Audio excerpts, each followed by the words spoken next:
Hi, this is your physics lesson on electromagnetism. This will be covering certain sections in Chapter 21 and Chapter 22 of your textbooks. I'll indicate those on the email I sent with this video. And so this is going to be a real quick whirlwind tour of magnetism. We have studied separately electric charge and the forces involved.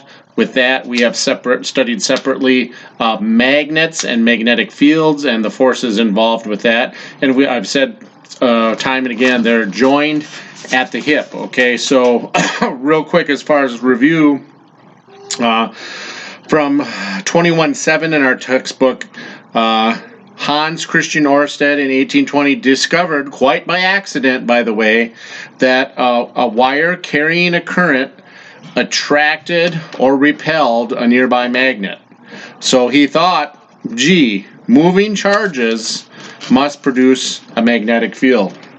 Ampere theorized all magnetic fields result from electric currents, from electric charges on the move. And so we said, how does that work in materials? And some it does and some it doesn't. We went over that domain model of explaining at the elementary particle level. Since all our elementary particles so small and they all have a charge or in constant motion, they produce a magnetic field.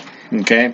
Last lesson, we used the right hand rule, and we used our model of the sun to show the interaction between moving electrical charges and existing magnetic fields, and the forces involved in repelling those or attracting those electric charges. Okay, and so we have established that electric currents will establish magnetic fields. Okay, and we use that every day in the case of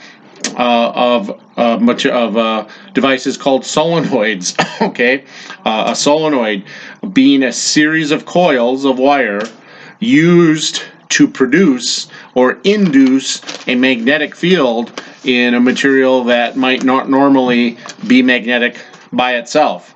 And so think of it this way, and we're all familiar with these examples from TV shows or movies at junkyards, okay, with the crane with the big electromagnet up on there, and it's normally off, okay, it doesn't do anything. Okay, what is it? It's a ferromagnetic material. It's a material that will exhibit and take on magnetic properties when put in a magnetic field. Well, what is the magnetic field it's put into? Well, it has all kinds of coils of wire in there that when the energy is turned on, it produces a magnetic field. And what it does, that ferromagnetic material, the iron core or the special substance that's made of, really amplifies the magnetic effect to the point it can pick up cars or several cars. Okay, if you're not careful, it could pick you right up off the ground if you're wearing enough metal on you. Okay, and so in practical terms, induced magnets, electromagnets, are used more in industry and in our world, and we see they're very, very strong. As we mentioned way back, the electromagnetic force in the universe, a very strong force, ranks second, right below the strong nuclear force. So lots of power involved in electromagnetic force. Okay, so we know we can create magnetic fields with electrical current. So then the natural progression was, well, since a current can infect a magnet and a current can produce a magnetic field, does that work the opposite way? Do magnets also affect electric charges? And the answer was yes, from our study of section 21.7 and 8 in our textbooks. Okay, if the charges are on the move. Okay, so again, we see in the first instance we needed charges on the move to develop a magnetic field. And here we need charges on the move too for magnets to affect charged particles. Okay, well, since an electric current produces a magnetic field, can a magnetic field produce an electric current? And that's what gets into the really useful aspects of electricity in our society today. In 1831, Michael Faraday discovered, yes, a magnetic field can produce electric current, but the magnetic field must be continuously changing in respect to the wire that it's near or the conductor that it's near in order to generate a current in that wire or that conductor. Okay, and this began the concept of electromagnetic induction. Okay, generating electric current from existing magnetic fields. Excuse me. Existing magnetic fields, and this spawned the discovery and the production and the worldwide proliferation of generating electricity. Okay, well, where does the current come from to do that? You look at all the electricity going on in all the nations around the world, and if you've seen those pictures from space of our planet at nighttime with all the cities lit up, where in the world does all this mongo amount of electricity come? It comes from those free electrons in the conductive materials. Okay, just the materials we use as conductors in the world today, primarily, okay, copper and aluminum. Electrical systems wide, primarily copper, silver, gold, special alloys in the electronics systems. Just the free electrons in those particular materials are enough to generate all the electricity you see going on. Okay, so that's where the current comes from. Well, okay, we need to have electricity to begin. How did the first electricity get generated from a changing magnetic field? How does a magnetic field change, okay, in order to generate that first bit of electricity? Where did it all start from? Well, the textbook in 22.6 indicates there are two ways to accomplish that, okay, generation of electricity. One, that the wire containing those free electrons, okay, must be in continuous motion inside a magnetic field. If we have a wire in continuous motion inside an electric field, the free electrons in that wire, in that conductive material, will get on the move. Okay, and how do we do that? Well, we simply do that through electricity generation. Here we have a waterfall. Okay, what we do, we construct a generator. Okay, the generator is made of magnets and coils of wire. The magnets provide the magnetic field. Okay, the coils of wire provide the conductor and all those free electrons. Okay, so what does our generator provide? Just sitting by itself before we turn on anything, it has a magnetic field. Okay, and then when we release the water to it, it imparts a motion in that wire part of the generator, and that gets the electrons on the move in that wire. And then they'll also wind wires around the magnetic portion of the generator itself, just like they do in the electromagnetic here, to more strongly impart a magnetic field in that generator. Okay, and since the magnetic field is stronger, the force is stronger, more electrons get pushed on the move in a stronger way. Okay, and so that electricity gets pumped through our high power lines, as you see proceeding from power plants, and it gets distributed out to our society. Okay, well then how does it become useful? Okay, well, it simply comes back in, and if we distribute it out here to our household telephone pole with a transformer on it, it comes into our house to an electric fan we have. What is an electric fan made of? An electric fan is made of a motor. A motor has magnets in it and coils of wire. Okay, what does it have? What do I want out of the fan? I want motion out of the fan. Okay, what do I have? The fan coming in. I have electric power coming into the fan, into a magnetic field already set up in the fan because there's magnets in the motor. When I turn on the switch, it brings the movement of electricity into the fan, and then I can impart motion into that motor. Okay, so it's the same concept of the generator, kind of in reverse. Here we use the motion, we use mechanical energy from falling water to turn the generator in a magnetic field, and it produces electricity. Here we use electromagnetic power going into a magnetic field to produce mechanical energy. We're converting one form of energy into another. We're converting mechanical into electromagnetic, and then electromagnetic back into mechanical.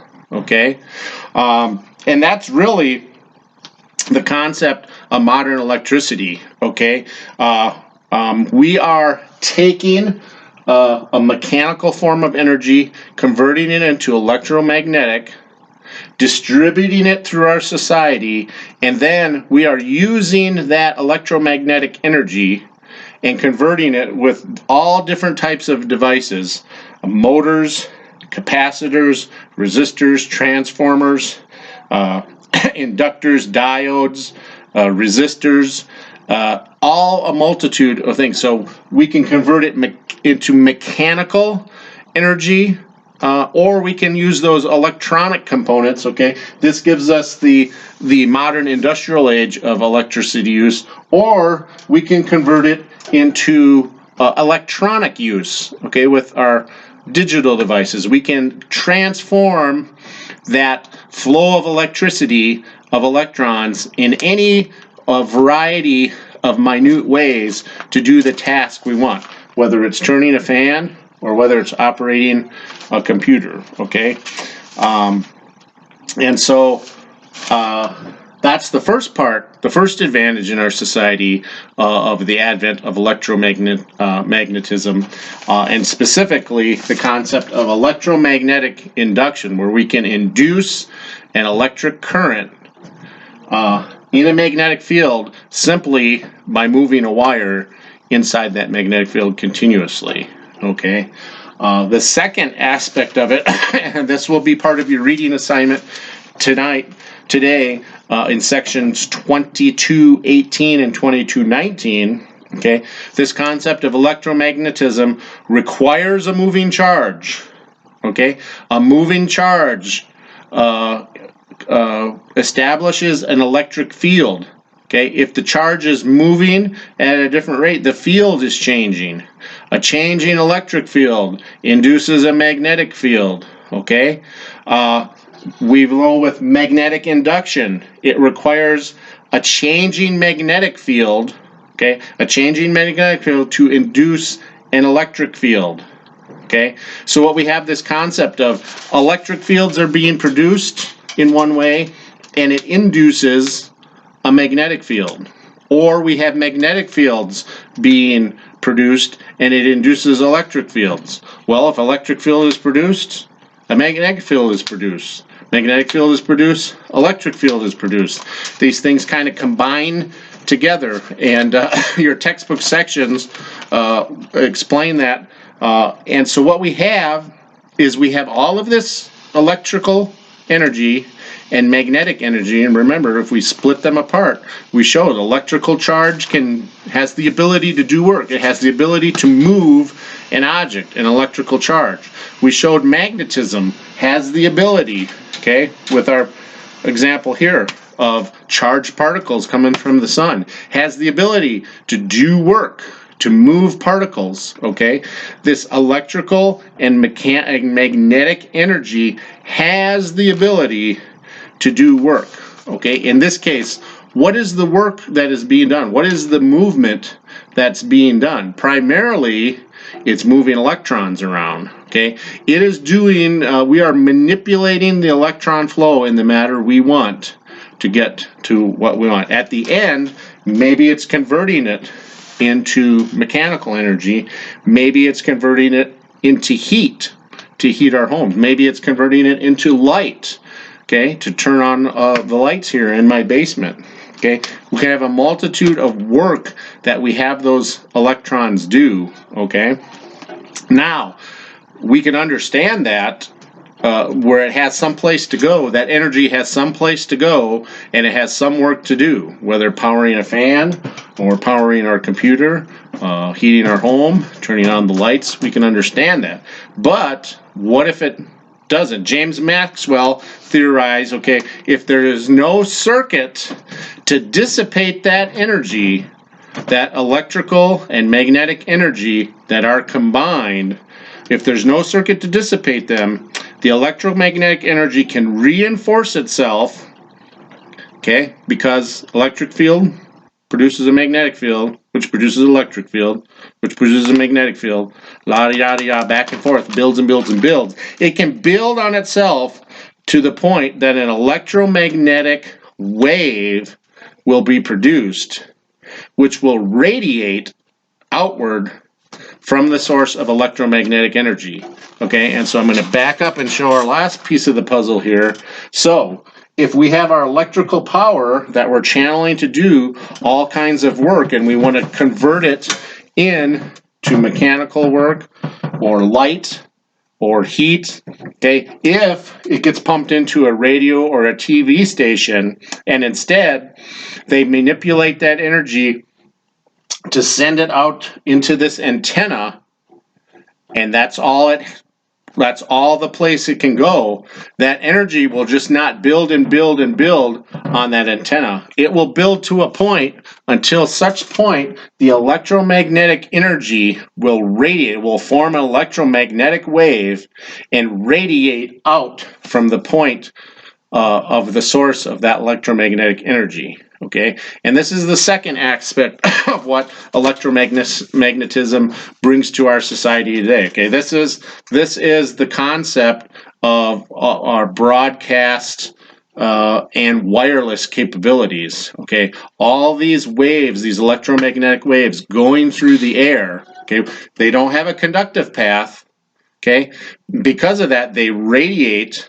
Okay, and just like we can manipulate the electrons in our circuits to either turn a fan or compute big calculations on our computer, we can manipulate, okay, the energy going out into antennas and make this electromagnetic wave exactly the type of wave we need to contain the information we need to operate our cell phones.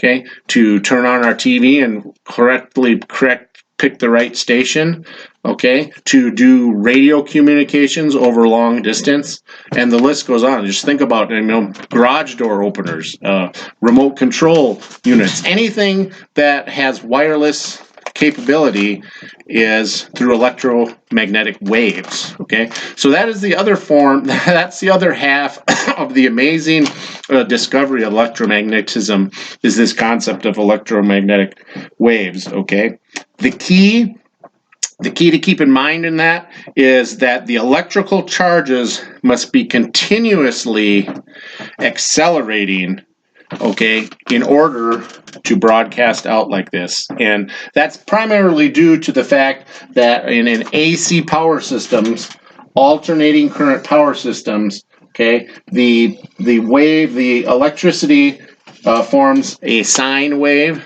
okay, and as we know in the reference circle for a cosine or sine function, okay, that cosine and sine function as we go around the circle is continuously changing, okay, from positive to negative, from maximum to zero as we go around. That's what's happening in the sine wave. So what's happening is there's constantly, okay, with the particles, the electrons in an alternating current electrical system going back and forth at mind-blistering speeds. Okay, they're continuously speeding up, maxing out. Okay, then they're slowing down. They're maxing out. Then they're going to go in the other direction. They're going to speed up. They're going to slow down. They're going to bottom out. They're going to speed up. Okay, they're going to slow down, they're going to top out, they're continuously doing that, and because of that, we can generate any form of electromagnetic wave we want to. And so the remainder of our physics this week is just going to be exploring all the different types of electromagnetic waves and how that works in to the electromagnetic theory that we've kind of developed. So that's my crash course video on electromagnetic theory.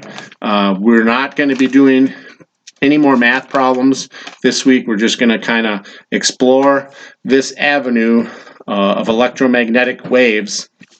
And I want you to pay particular attention in your reading today, the construction of the waves, okay? They have an electrical component to the wave, electric field component, and a magnetic field component combined together in this wave that gets propagated outward. So it's pretty amazing to think. And you think of all the things that we do now in our society that are through EM waves, wireless capability, and it's really astounding. And if you could see all of the stuff going on in our society with waves, it would probably be mind-blowing. You think of it just, communications from satellites, communications from cell towers, TV towers, radio towers, microwave relays. Think of, like I said, the remote control things with just your TV or the garage door opener. Some of them might have with lights, cell phones, just the list goes on and on and on, and it's increasing every day. Pretty amazing what can be done, both with manipulating electricity, electrons, and manipulating the EM waves that can be generated from electromagnetic electricity as well. So hope that you find that interesting.